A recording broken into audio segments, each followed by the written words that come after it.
मलाई 15 रुपैयाँ कि 20 रुपैयाँ किलो खोया किन्छु ले भन्नुभयो रे खोया चाहिँ बिक्री हुन्छ पहिला पहिला अब खोयामा बिर्को लाग्यो भन्ने हुन्थ्यो त्यही भएर हो सर यो चाहिँ खास खोया अरु केही पाउँदैन यो चाहिँ ठ्याक्कै बिर्कोसँग मिल्ने त्यही भएर त्यसमा जाने भएर खोया बिर्क्यो भने हो त्यसमा चाहिँ मैले अस्ति आलु उसिनेको थिएँ हाँडीमा आलु उसिने नि आलु उसिनेर अनि आलु मिठो हुन्छ नि सर यस्तो हजुरको यो हाँडी यो त यहाँ फुटिसकेको छ यही वर्षमा फुट्छ यहाँ घोड्दा घोड्दै यो पनि पातलो हुँदै जान्छ अनि लिएर आउनु 50 वर्ष त भएन त्यस्तो त हुँदैन सर म त एन्टिकै देखेँ हजुरलाई कालो अनि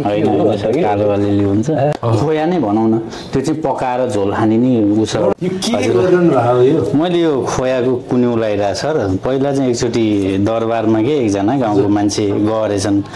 गएपछि अनि गाउँले सोधेछन् त दरबारमा के देखिस् त भनेर सोधेछन् त्यहाँ सोद्धाखेरि त दरबारमा त मेरो घरभरि भगाडीभरि धान थियो मकैको जुत्तै जुत्ता थियो अब दरबारमा त मैले त केही पनि देखिनँ त्यो त धनी रहन्छ गरिब रहेछ भन्थ्यो अरे होइन धनाढ्यको घरमा पुग्या मान्छेले त्यस्तै हो सर अब यो चाहिँ यसको घरमा चाहिँ मकै अलिक धेरै फल्दो रहेछ खोया भने पनि धेरै रहेछ खाँदो रहेछ भनेर यो खोया चाहिँ अहिले कुन्यु लगाएर यो 4-5 दिन लाग्यो सर यो बनाउनलाई त मलाई 4-5 दिन लागेको थियो हजुर 4-5 दिनमा बनाएको हो यो मकै छोडाएपछि यतिकै चाहिँ फ्यालिन्थ्यो यो होइन यो खोया त धेरै छ नि सर यो खोया त खोया भनेको मेन जरो हो यो मकैको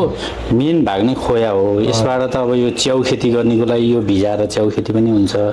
विभिन्न अरू खेतीको लागि लसुन खेतीको लागि विभिन्न खेतीलाई हामीले टिकटकहरू उसमा नि हेर्न सकिन्छ